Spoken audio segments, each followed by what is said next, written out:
Los primeros 365 días después de tu muerte ya han sido planificados, y se suponía que nunca debías saber lo que dicen. Hay un libro oculto, prohibido y borrado de los archivos públicos que detalla exactamente lo que sucede durante el primer año después de tu último aliento. No es religioso, no es una tontería espiritual, es un sistema, un mecanismo tan estructurado y deliberado como el mundo que acabas de dejar atrás. Y los que están en el poder lo conocen, lo temen y han hecho todo lo posible por ocultarlo. Porque este libro no te reconforta, te desafía, no te ofrece el cielo ni el infierno, te ofrece un espejo, un laberinto y una elección. Durante siglos, los rumores sobre este manuscrito han circulado entre místicos, sociedades secretas y aquellos que se han acercado demasiado a la verdad. Lo que estás a punto de escuchar nunca estuvo destinado al público, pero ahora estás aquí, y eso significa que estás listo. Listo para ver lo que viene después del fin, cuando comienza el verdadero viaje. Al principio, no te sientes muerto. Eso es lo aterrador. No hay una salida dramática, ni grandes luces, ni figuras aladas esperando al borde. Solo tú, de pie en el mismo lugar, respirando por costumbre, parpadeando ante un mundo que ya no responde. ¿Ves tu cuerpo? Sí, pero algo en ti insiste en que es un truco de la luz, un sueño, un error. Intentas hablar, pero tu voz se desliza por el aire sin consecuencia alguna. Extiendes la mano, pero nada se mueve. Tus manos atraviesan las paredes, atraviesan a las personas, atraviesan la tierra bajo tus pies. Y, aún así, una parte de ti se niega a aceptarlo. Según el libro prohibido, los primeros 7 días después de la muerte están marcados por la desorientación, la negación y un intento desesperado por aferrarse a la vida que acabas de dejar. El tiempo se fractura, los minutos se alargan hasta convertirse en horas, y luego se colapsan y vuelven a ser segundos. Puedes encontrarte en habitaciones familiares, la casa donde creciste, la calle donde diste tu primer beso, el parque de tu infancia donde solías montar en bicicleta. Estos lugares te llaman porque contienen pedazos de ti, huellas energéticas que dejaste atrás. Vagas por los recuerdos como si fueran presentes y por el presente como si fueran recuerdos. Y entonces comienzan los bucles. El libro habla de órbitas de la memoria, donde las almas repiten una y otra vez momentos sin resolver, no por elección, sino por resonancia. Momentos de culpa, vergüenza, profundo arrepentimiento, una promesa rota, una última conversación que nunca tuvo lugar. Estos bucles son imanes emocionales. Los revisitas no porque quieras, sino porque vibras a su frecuencia. Y hasta que eso cambia, estás atrapado. Algunas almas se pierden en una sola escena durante lo que parecen días, otras parpadean entre docenas de ellas, buscando respuestas que ya no importan. Al tercer día, la atracción hacia la vida se intensifica. Según el manuscrito, es entonces cuando el alma intenta volver al cuerpo, no por horror o miedo, sino por familiaridad. El alma se presiona contra el caparazón que una vez fue, tratando de deslizarse de nuevo como si nunca se hubiera ido. Pero el cuerpo no responde. El sistema está apagado y en ese momento, cuando te das cuenta de que tu cuerpo ya no es tuyo, es cuando muchas almas finalmente comienzan a entrar en pánico. El libro describe esta etapa como la ruptura, cuando la ilusión de continuidad finalmente se rompe. Algunas almas gritan, otras caen en el silencio. Unas pocas intentan llamar a los vivos, dejando huellas sutiles, luces parpadeantes, pasos en pasillos vacíos, la sensación de que alguien está mirando. No son historias de fantasmas, solo almas que intentan ser vistas. Al sexto día surge otra capa. Empiezas a verlas. Sombras. No son malvadas ni monstruosas, solo observan. Entidades sin nombre situadas justo en el límite de tu visión. El libro no las llama guías, sino testigos. No interfieren, no consuelan, simplemente registran.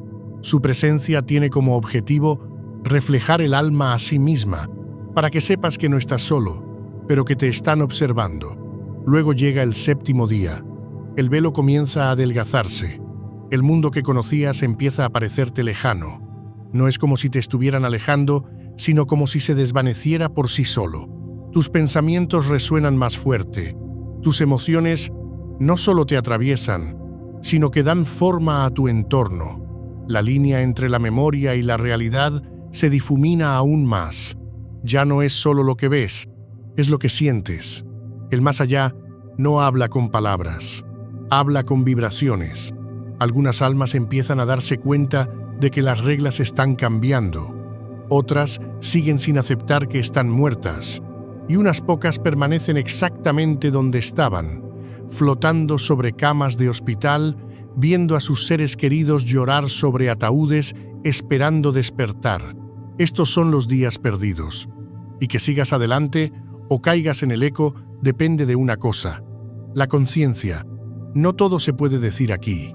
Algunos conocimientos son demasiado frágiles, demasiado volátiles para plataformas como esta.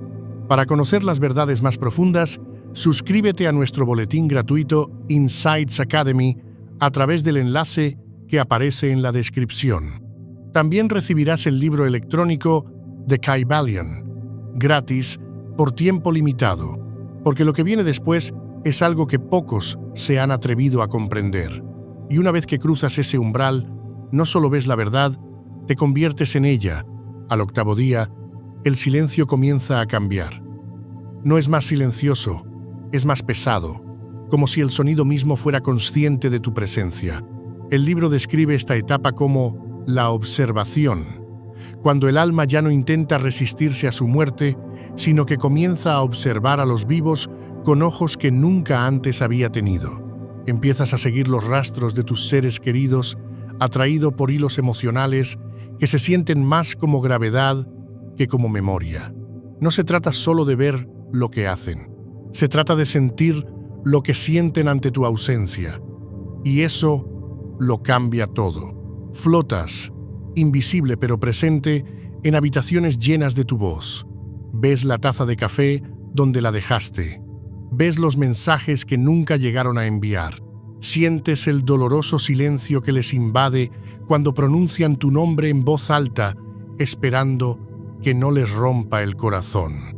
Y tal vez te das cuenta, por primera vez, de cuánto de tu vida existía fuera de tu propia conciencia.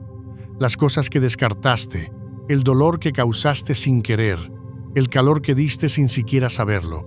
Lo ves todo, crudo y sin filtros, no a través de tus ojos, sino a través de los suyos. El manuscrito prohibido sugiere que no se trata de una observación pasiva, es participativa. Tu frecuencia emocional se sincroniza con la de ellos. Si alguien te llora con amor, lo sientes resonar en tu interior como música. Si alguien te guarda rencor, esa vibración sacude tu alma como estática. No puedes defenderte, no puedes explicarlo, solo puedes sentir. Al parecer, al más allá, no le importan las intenciones. Se basa en el impacto. Los funerales son los más duros, no porque sean dramáticos, sino porque son sinceros. El libro afirma que, durante estas ceremonias, el alma experimenta cada palabra pronunciada como una oleada de energía. Los elogios pueden sentirse como calor. La falsedad puede sentirse como una bofetada. El dolor tiene peso, y si hay suficientes personas que concentran sus emociones en el mismo lugar, se vuelve casi tangible. Te ves arrastrado a ese espacio, lo quieras o no, y empiezas a comprender cómo te veía realmente la gente. Esta etapa es a menudo cuando el alma comienza a fracturarse, no en un sentido violento, sino en claridad. Ves versiones de ti mismo que nunca conociste. Ves cómo diferentes personas te recordaban de manera diferente. Para algunos, eras un salvador. Para otros, un fantasma mucho antes de morir.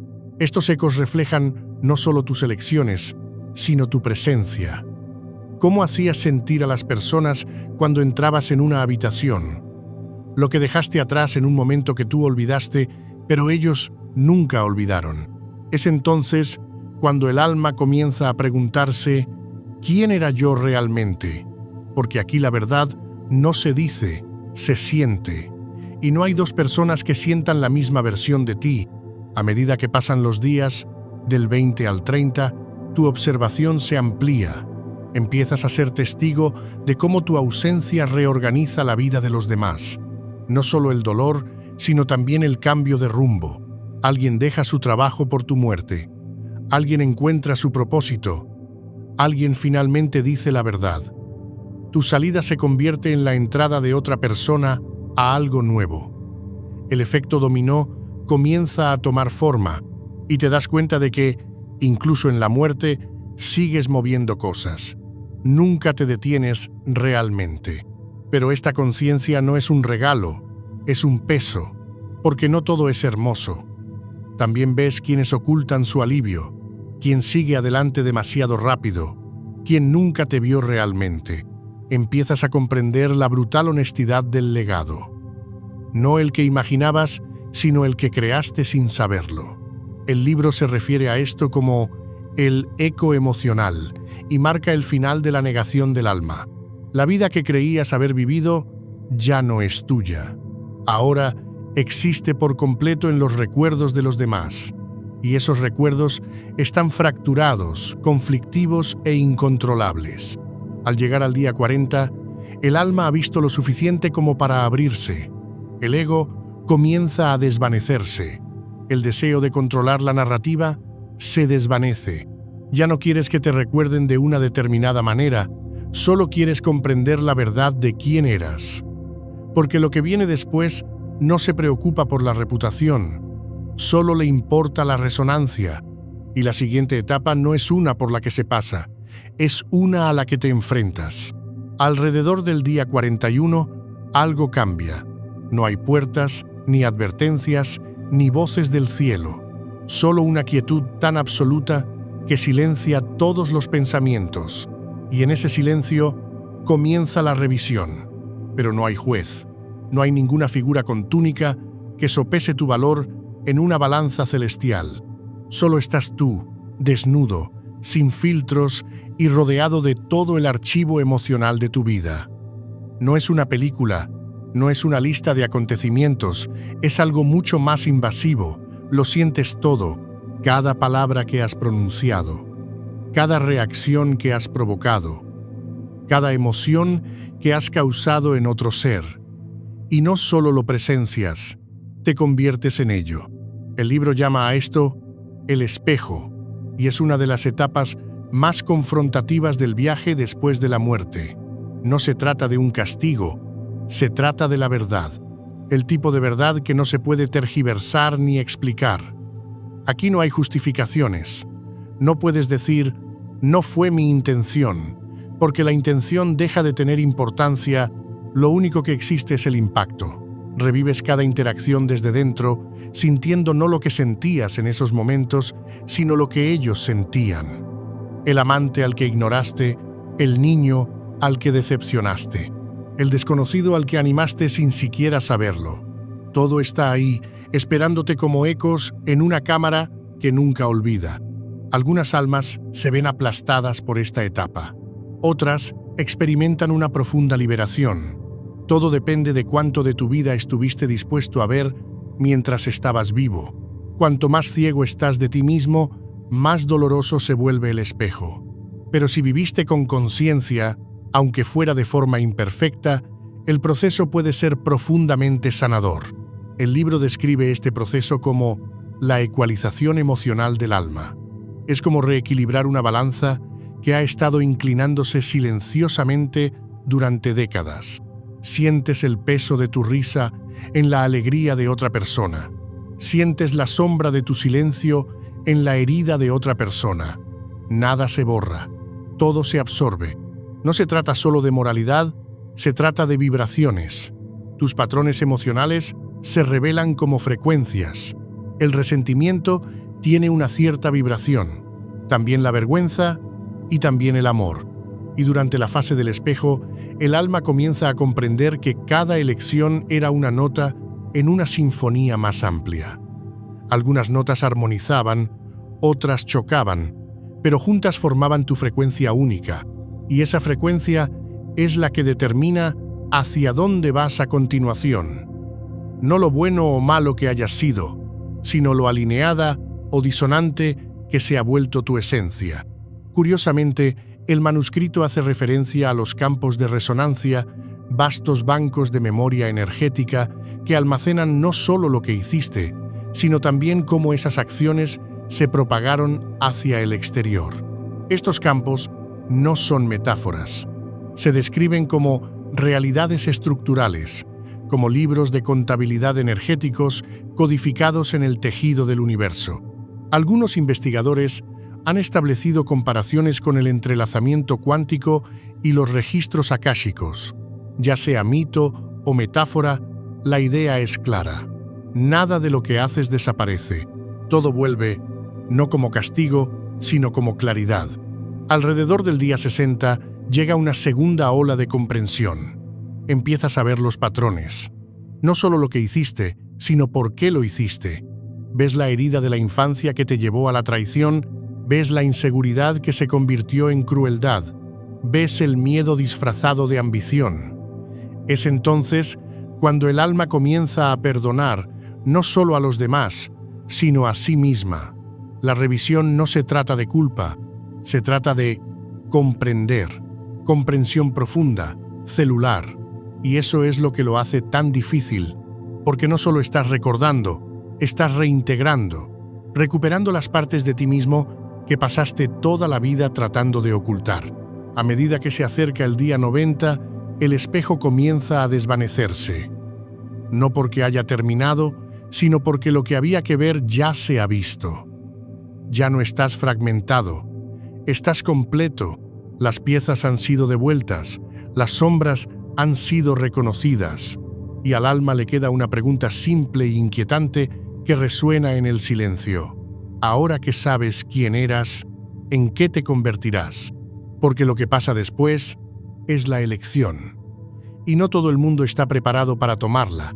En algún lugar, entre el día 90 y el 180, el alma llega a lo que el libro llama el umbral. No hay puertas, ni guardianes divinos, ni pruebas de fuego, solo un conocimiento, un momento en el que todo lo que has presenciado, sentido y recordado se condensa en una única verdad vibratoria. Te encuentras en una encrucijada metafísica y por primera vez desde tu muerte se te ofrece algo peligrosamente parecido a una elección. Pero no es el tipo de elección que entienden los vivos. No es lógica, ni siquiera es moral. Es vibratoria. No eliges un camino como se elige una comida. Te alineas con él. Tu frecuencia determina tu próximo destino, sin negociación ni manipulación. Solo resonancia. El libro describe 3 resultados principales: ascensión, reciclaje o disolución. El primero es lo que muchos considerarían el cielo, pero no se parece en nada a la fantasía de nubes y arpas que se vende en las pinturas religiosas. La ascensión no es una recompensa, es una liberación, una rendición del ego tan completa que tu identidad no muere, sino que se disuelve en algo más grande. El libro lo llama la fusión. No vas a un lugar, te conviertes en un lugar, entras en un reino que no está hecho de calles ni de cielo, sino de inteligencia pura, compasión ilimitada y luz consciente. Algunos lo llaman la fuente, otros el superalma. Pero, independientemente del nombre que le des, el concepto es el mismo.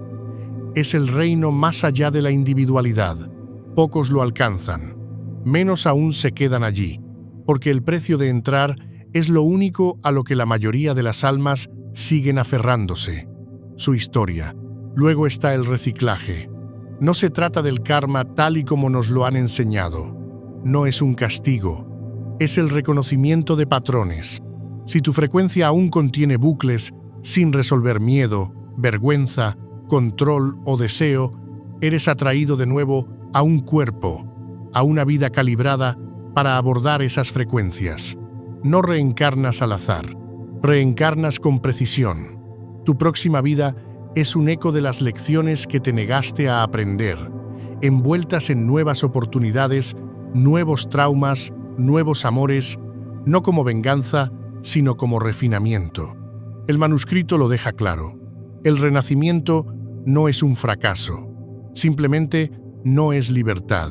Regresas porque una parte de ti todavía quiere dominar el juego, todavía quiere saborear, comprender, sanar, y así la rueda gira. Pero el tercer camino es diferente, más tranquilo y mucho más inquietante.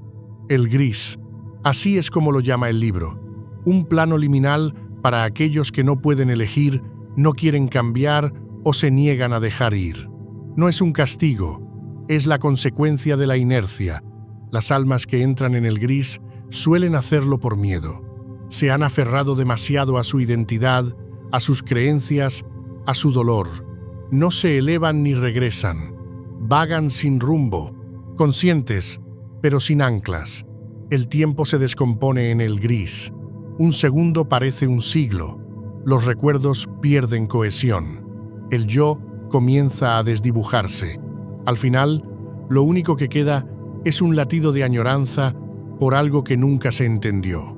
Son los fantasmas de la máquina, los susurros tras las puertas cerradas. La presencia que sentimos, pero no podemos nombrar. No son malvados, solo están perdidos. Y aquí está el quid de la cuestión. Nadie te dice qué camino has tomado. No hay pantalla de confirmación, no hay tutorial. Simplemente vas, basándote en lo que eres, no en lo que dices que eres. Y por eso, esta etapa es tan aterradora para aquellos que no han hecho el trabajo. Porque no se puede fingir la frecuencia, no se puede ensayar la resonancia, solo se puede llegar a serla. Hay relatos, en oscuros textos místicos, de almas que han regresado del umbral en sueños, en visiones, en estados alterados de conciencia. Hablan de las 3 puertas como si fueran opciones familiares y antiguas que hemos tomado antes. Algunos incluso afirman que el umbral es recurrente, que la vida y la muerte que le sigue son solo un largo bucle a través de estos mismos 3 pasillos, una y otra vez, hasta que el alma finalmente aprende a dejar de elegir por miedo. Pero hay otra teoría enterrada en lo más profundo de las páginas del libro, que el umbral en sí mismo es la prueba, que los caminos que hay más allá no son destinos, sino espejos, que el alma no viaja a través de ellos, sino a través de sí misma, y que la única pregunta real no es a dónde vas, sino qué eres ahora. La mayoría de la gente nunca llega a hacerse esa pregunta, y aún menos se atreven a responderla, porque hacerlo significa renunciar a todo lo que has utilizado para definirte, tu nombre, tu historia, tu dolor, tu orgullo. Y si no estás preparado para renunciar a todo eso, el camino que tienes por delante no te parecerá libertad, te parecerá una pérdida, y por eso tantas almas deciden volver, porque volver les parece más seguro que desaparecer. Pero para aquellos que dan un paso adelante, que se permiten disolverse en algo más, el libro no describe en detalle lo que viene después. Simplemente dice esto: el alma que se fusiona no regresa, no porque no pueda, sino porque ya no lo necesita. El libro no debería existir. Eso es lo primero que te das cuenta cuando empiezas a indagar en sus orígenes. No porque sea imposible, no porque sea increíble, sino porque es demasiado completo, demasiado preciso. No se lee como una especulación, se lee como un documento, como si alguien o algo hubiera pasado por el más allá y hubiera regresado no solo con visiones, sino con un mapa. Y una vez que ves eso, la pregunta más importante no es qué hay en el libro, sino quién intentó borrarlo y por qué. Se dice que sus páginas aparecieron hace siglos, de forma anónima, y luego desaparecieron con la misma rapidez. Cada vez que salía a la luz, ya fuera en bibliotecas ocultistas, en rumores de sociedades secretas o pasando de mano en mano entre místicos, desaparecía. No porque la gente perdiera interés, sino porque era eliminado deliberadamente. El manuscrito no tiene autor, al menos ninguno que se pueda confirmar.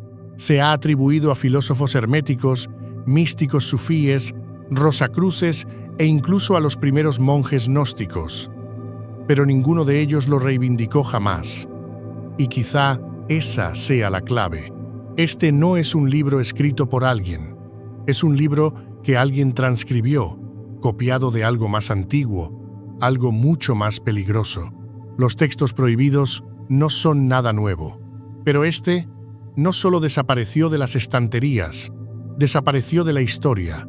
Múltiples fuentes lo mencionan y luego guardan silencio.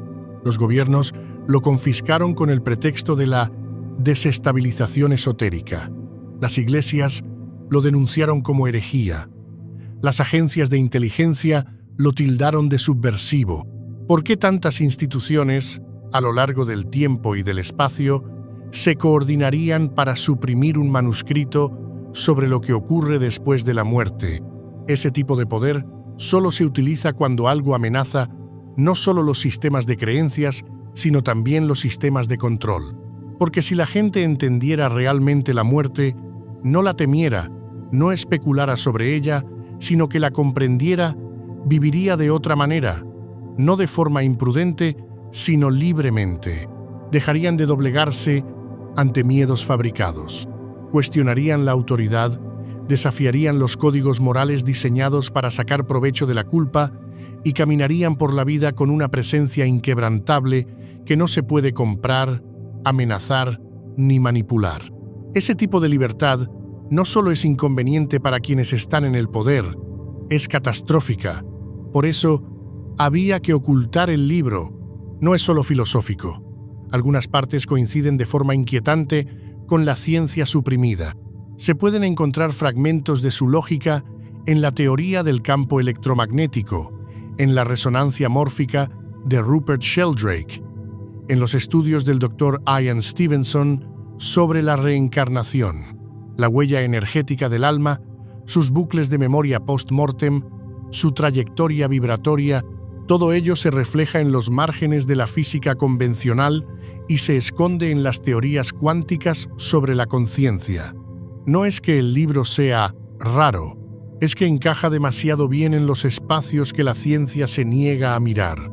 El manuscrito también lleva las huellas de el Kybalion, el texto hermético que estableció los principios de la vibración, la polaridad, el ritmo y el mentalismo. Todo es mente, dice el Kybalion. Como es arriba, es abajo.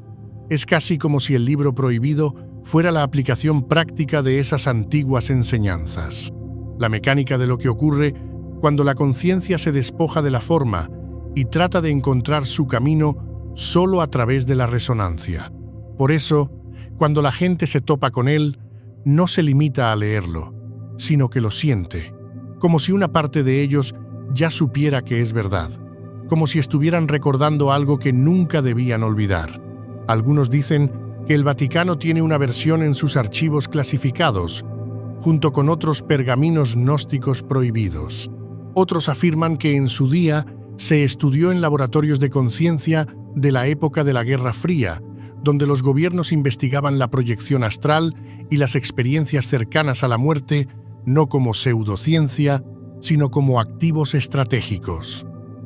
Los documentos desclasificados del programa Gateway de la CIA, por ejemplo, describen un modelo del universo sorprendentemente similar al esbozado en el libro. La conciencia no es local. El yo como frecuencia, el tiempo como constructo. La vida después de la muerte es un continuo en capas, no un lugar único, sino una serie de estados por los que se puede navegar solo con la conciencia. Aún así, la mayoría de la gente nunca oirá hablar de ello, porque lo que más amenaza al sistema no es la rebelión, sino la claridad, no el caos, sino la coherencia. Cuando las personas comienzan a vivir en resonancia con la verdad, todo lo que se ha construido sobre la distorsión se derrumba. Las estructuras de poder no temen a la violencia, temen a la visión. Por eso había que borrar el libro, no porque sea ficción, sino porque es una clave. y en las manos equivocadas, las claves abren puertas que nunca debieron abrirse. Así que lo enterraron bajo la doctrina. Se burlaron de él como si fuera un mito. Lo ocultaron en un lenguaje tan complejo que parecía una locura.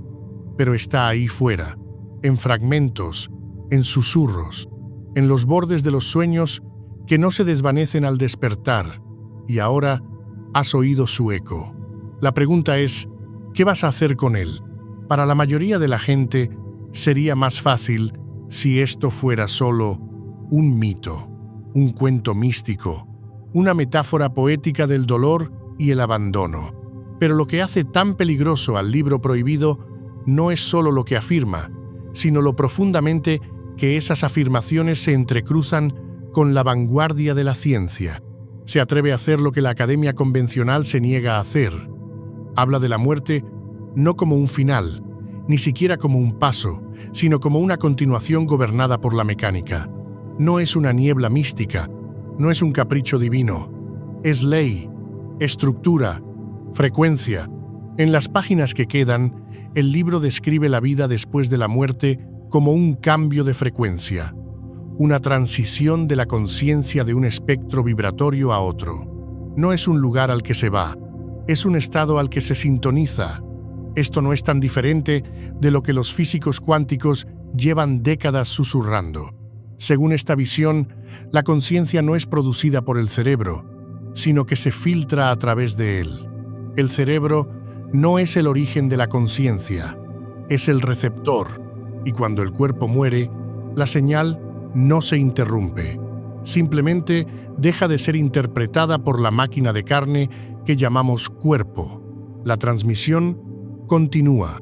La idea de la conciencia como algo no local, es decir, que no existe en un único punto del espacio o del tiempo, ha sido defendida durante mucho tiempo por científicos como David Bohm, Amit Goswami e incluso premios Nobel de Física. Sugieren que nuestras mentes existen en un campo que trasciende lo físico, un campo que, en teoría, podría transportar la memoria, la identidad y la conciencia más allá de la muerte corporal. Y cuando se compara esa idea con las descripciones que se encuentran en el libro sobre umbrales vibratorios, frecuencias emocionales y la memoria como patrón energético, se deja de ver misticismo. Se empieza a ver un plan. El libro habla de campos de resonancia, vastas redes de datos vibratorios que almacenan las huellas emocionales de todas las interacciones que hemos tenido. Piensa en ellos como una especie de Internet energético. Cada palabra, pensamiento y acción se codifica no en archivos, sino en frecuencias. Cuando el alma abandona el cuerpo, no solo lleva consigo la memoria, se mueve a través de la memoria. Es atraída, como una corriente magnética, hacia los campos con los que resuena. El amor te atrae hacia la coherencia. La vergüenza te lleva a la distorsión. No es un juicio, es magnetismo. Incluso las teorías más aceptadas en neurociencia apuntan a esto. El modelo Orch-OR de Penrose Hameroff sugiere que la conciencia se origina en procesos cuánticos dentro de los microtúbulos del cerebro, una teoría descartada por algunos, pero nunca refutada del todo. Si es cierta, significa que la conciencia está entrelazada con el tejido mismo de la realidad hasta el nivel cuántico. ¿Y qué ocurre cuando se separan las partículas entrelazadas?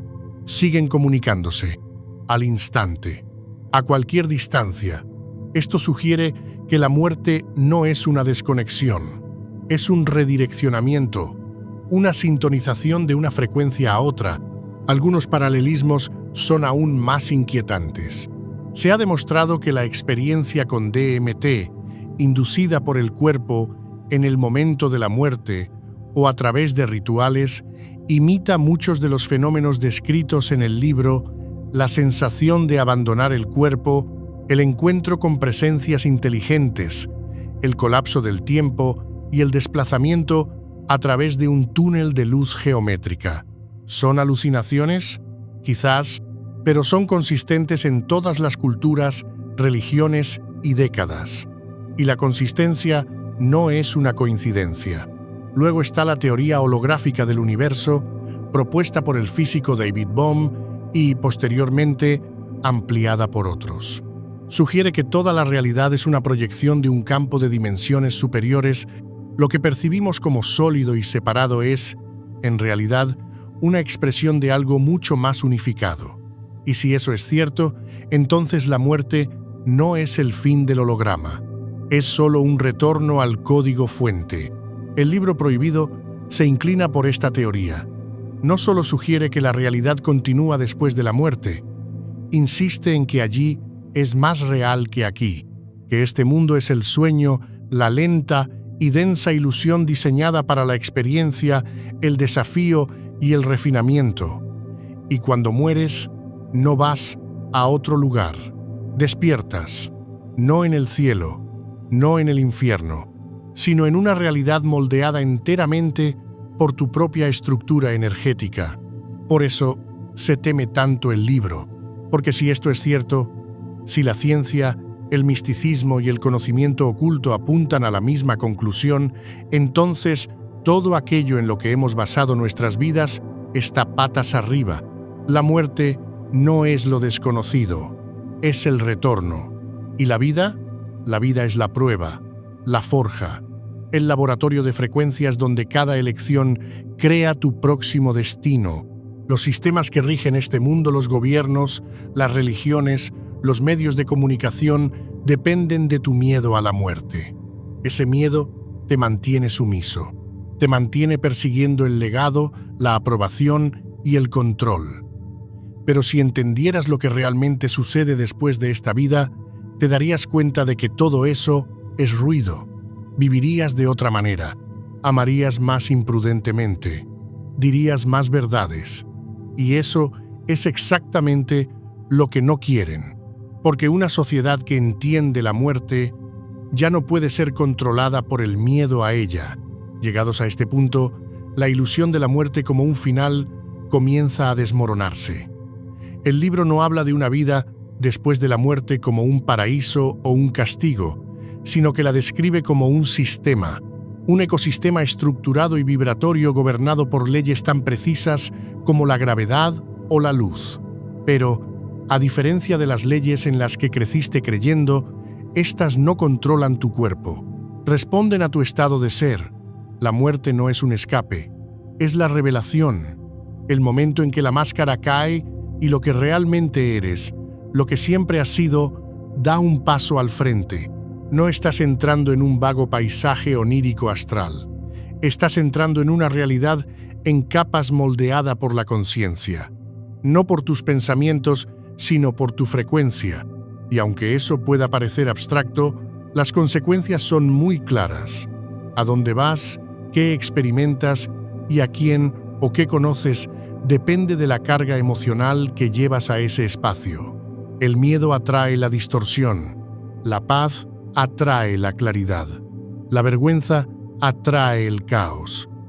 La gratitud abre puertas. El libro explica esto no a través de la filosofía, sino a través de una especie de mecánica metafísica. Al igual que los diapasones que resuenan en el espacio, las almas atraen hacia sí lo que más les resuena. No es aleatorio, no es suerte, es física, solo que un tipo de física que nos han enseñado a descartar. Esta idea no es nueva. Las tradiciones antiguas la han insinuado durante milenios. Los monjes tibetanos hablan del bardo, el espacio entre la muerte y el renacimiento, donde la conciencia vaga a través de visiones, poniendo a prueba sus apegos. La mitología egipcia describe un pesaje del corazón contra la pluma de la verdad, una forma poética de decir que la resonancia decide la dirección. En el hermetismo, la vibración es la ley.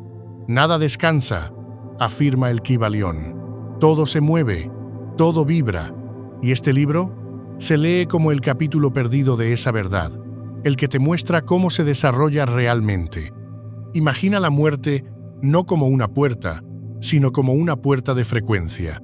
Imagina la conciencia moviéndose a través de ella como una señal, a través de un prisma, refractándose en diferentes reinos dependiendo de su pureza, densidad y coherencia. Algunos pasan limpios, llegando a reinos elevados donde el pensamiento se mueve más rápido que la luz y la intención da forma al espacio. Otros se dispersan, con su señal rota por el trauma, el ego o el miedo, y terminan en reinos inferiores, pesados, fragmentados, desorientados. No se trata de castigos, sino de defectos, resultados de los patrones no resueltos del alma. El libro incluso describe lo que podrían considerarse colectivos de frecuencias, grupos de almas que vibran en rangos similares. No son familias en el sentido humano, son tribus de resonancia, grupos de conciencia que reencarnan juntos, aprenden juntos, evolucionan juntos. Cuando mueres, no pierdes la conexión, vuelves a ella, o al menos tienes la oportunidad de hacerlo si has hecho el trabajo necesario para vibrar en ese nivel. Y aquí está la aterradora belleza de todo esto. El sistema no miente, no se puede engañar, no se puede fingir para entrar en un reino superior. No hay oraciones que puedan eludir la señal, no hay creencias que puedan anular la frecuencia.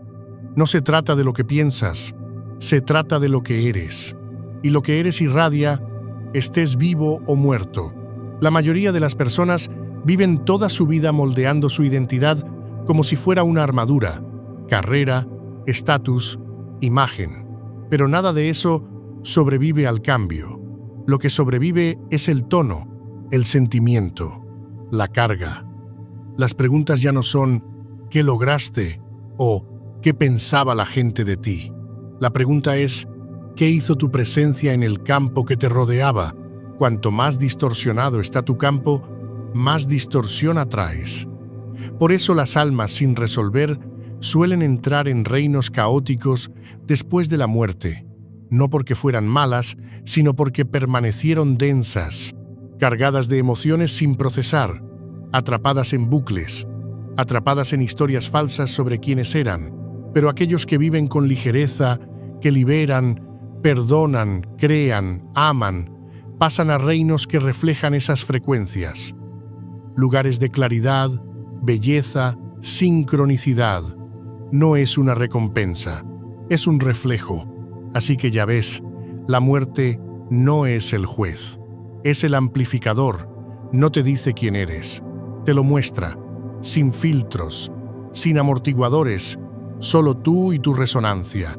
Y cuando entiendes eso, todo lo relacionado con tu forma de vivir cambia. Dejas de buscar la validación. Empiezas a alinearte. Dejas de temer al final. Empiezas a prepararte para el cambio, porque la vida después de la muerte no está en otro lugar. Ya está aquí, solo que en un dial diferente. Y en el momento en que tu señal sale del cuerpo, se sintoniza. Y si la verdadera tragedia no es lo que ocurre después de morir, sino lo que nos hacen olvidar antes de llegar allí, el libro prohibido no solo describe el primer año después de la muerte, implica algo mucho más inquietante, que este conocimiento solía ser conocido, que en algún lugar de la profunda ascendencia de la humanidad recordábamos lo que era realmente la muerte, que sabíamos que no era un final, ni siquiera un misterio, sino un proceso, un paso, un cambio, y ese conocimiento no se desvaneció, fue borrado, a propósito, porque un mundo que entiende la muerte ya no puede ser controlado por el miedo a ella, y sin miedo, los sistemas bajo los que vivimos económicos, religiosos, políticos, comienzan a desmoronarse. Si no temes a la muerte, no eres tan fácil de manipular. Dejas de perseguir la salvación que se vende por horas. Dejas de creer en los discursos sobre el castigo y la recompensa. Dejas de necesitar la aprobación de las instituciones que se nutren de tu dependencia. Despiertas. Y las personas despiertas son peligrosas para el statu quo. Por eso, había que enterrar este conocimiento. No porque fuera falso, sino porque era liberador. Desde el momento en que naces, te condicionan para temer a la muerte. Te enseñan a evitarla, a negarla, a susurrar sobre ella como si fuera contagiosa. Te muestran imágenes de infiernos ardientes y puertas perladas, de coros de ángeles y oscuridad infinita, todas ellas adaptadas para asustarte y someterte o para apaciguarte y mantenerte inactivo. Pero nadie te enseña a prepararte para ella, ni espiritualmente ni energéticamente. Te enseñan a ver la muerte como un muro, no como un espejo. Y eso es a propósito. El libro prohibido da la vuelta al guión. No intenta consolarte. Te reta a mirar más de cerca. Dice, la muerte está estructurada, es predecible, es intrincada y sobre todo es tuya. Tú la moldeas. Con cada respiración, cada elección, cada intención, estás sintonizando la frecuencia que te llevará al siguiente estado. Pero si no lo sabes, si olvidas las reglas, no puedes jugar. Solo te deja llevar por la corriente, reaccionando, sobreviviendo, obedeciendo. Y cuando llega el momento, no estás preparado. Este es el costo oculto del olvido. No es solo amnesia espiritual, es sabotaje existencial. Un alma que olvida su propia naturaleza vive como un cautivo. Confunde la comodidad con la verdad, el control con la seguridad, la obediencia con la virtud. Vive en pequeño porque teme demasiado vivir en grande. Y cuando muere, se lleva consigo todo ese miedo, arrastrándolo al campo como un equipaje encadenado a sus tobillos. Ese peso distorsiona todo lo que viene después. Pero aquí está la buena noticia. Lo que estaba oculto puede ser recordado. Por eso, este libro sigue siendo importante. ¿Por qué estas ideas siguen surgiendo incluso después de siglos de represión? No se puede matar la verdad. Solo se puede enterrar bajo suficientes distracciones, miedo y ruido para que la gente deje de escuchar. No estás aquí por casualidad.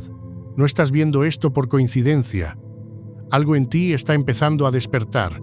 Quizás no del todo, quizás solo un destello, pero es suficiente. Suficiente para empezar a cuestionar las historias que te han contado. Suficiente para sentir las grietas en la ilusión. Suficiente para recordar que eres más que carne, más que memoria, más que los papeles que te obligaron a interpretar. Y si has llegado hasta aquí y aún no estás en Insights Academy, te estás perdiendo el panorama completo.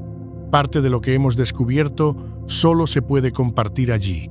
Y sí, el Kybalión sigue disponible para descargar de forma gratuita, porque la verdad no es solo algo que se aprende, es algo que se encarna, y cuanto más profundizas, más cambia tu percepción del sentido de la vida.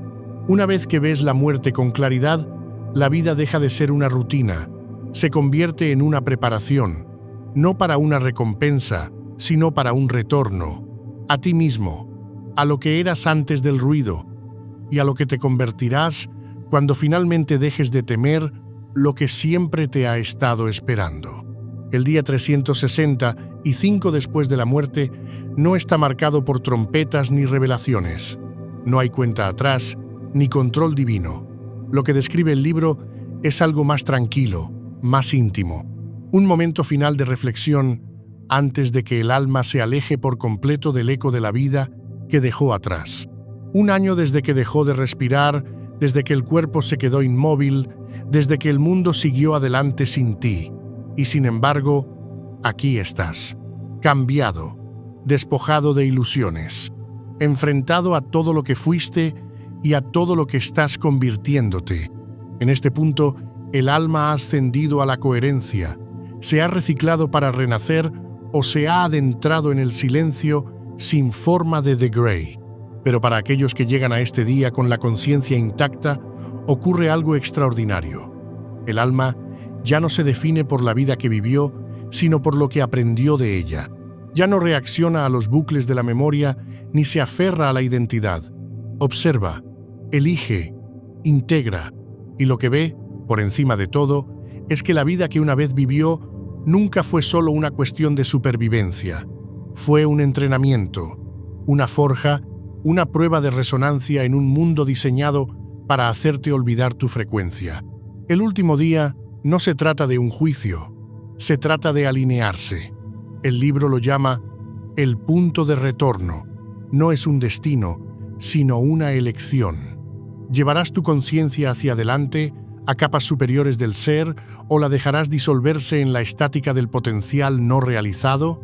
La respuesta, a estas alturas, no se basa en lo que crees. Se basa en lo que te has convertido. Y esa es la parte que la mayoría de la gente pasa por alto. La vida después de la muerte no es algo que comienza cuando tu corazón deja de latir. Comienza mucho antes, con las decisiones que tomas, los miedos que alimentas, la verdad que ignoras y el amor que das.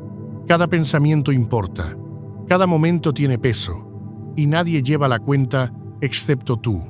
Ese es el giro. No hay ningún juez externo, ninguna autoridad cósmica esperando para castigarte o alabarte. Solo existe tu campo, tu frecuencia característica, recogida y amplificada por la estructura de este sistema invisible. Y cuando termina el año, esa señal no muere. Evoluciona, cruza el siguiente umbral, moldeada no por el mito, sino por la memoria. La verdadera pregunta no es ¿qué pasa cuando muero?, sino ¿qué huella estoy dejando? Porque esa huella se convierte en tu brújula en la siguiente realidad. No miente, no adula, simplemente refleja. Si has vivido con miedo, la siguiente capa se doblegará al miedo. Si has vivido con la verdad te abrirá puertas. El libro no pretende asustarte, no es una advertencia, es un espejo, una última mirada antes de que se desarrolle lo siguiente. Ahora ya lo sabes, y no puedes dejar de saberlo. Ese es el poder del conocimiento prohibido. No solo cambia lo que piensas, cambia tu forma de vivir, porque la forma en que amas, perdonas, liberas y te expresas en esta vida construye la arquitectura de lo que vendrá después. No metafóricamente, energéticamente, con precisión, mecánicamente. Pero nada de esto importará si no sabes lo que pasa después. Haz clic en el vídeo que ves aquí porque esta historia no ha terminado.